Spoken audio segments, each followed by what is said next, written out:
এভাবেই আল্লাহর ঘর পবিত্র মসজিদ রক্ষায় এক পা নিয়ে লড়াই করেন নেপালি যুবক শেখ রহিমুল্লাহ। চলতি বছরের জানুয়ারি মাসে কিছু উচ্ছৃঙ্খল মানুষের বিরুদ্ধে তিনি এই লড়াই করেন। ওই সময় রহিমুল্লাহের এই সাহসী অবস্থানের ভিডিও মুহূর্তেই সামাজিক যোগাযোগ মাধ্যমে ভাইরাল হয়ে যায়। তখন তিনি হয়তো কল্পনাও করতে পারেননি তার এই সাহসিকতা তাকে ওমরা পালনের জন্য মক্কায় নিয়ে যাবে। রহিমুল্লাহের এই ভিডিও ভাইরাল হওয়ার পর সৌদি আরবের কয়েকজন অ্যাক্টিভিস্ট ও সামাজিক যোগাযোগ মাধ্যম কর্মী তাকে খুঁজে বের করার উদ্যোগ নেন। অবশেষে তারা সফল হন।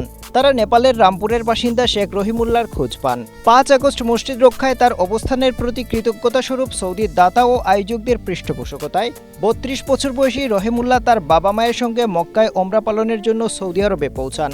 মক্কায় অবস্থানকালে সৌদি নাগরিক ও স্থানীয় বাসিন্দারা তাকে উপহার দেন। রহিমুল্লাহের ওমরা পালনের উদ্যোগের পাশাপাশি তার হারানো পায়ের জন্য কৃত্রিম অঙ্গ দেওয়ার দায়িত্ব নিয়েছে ব্রাদার অ্যাসোসিয়েশন।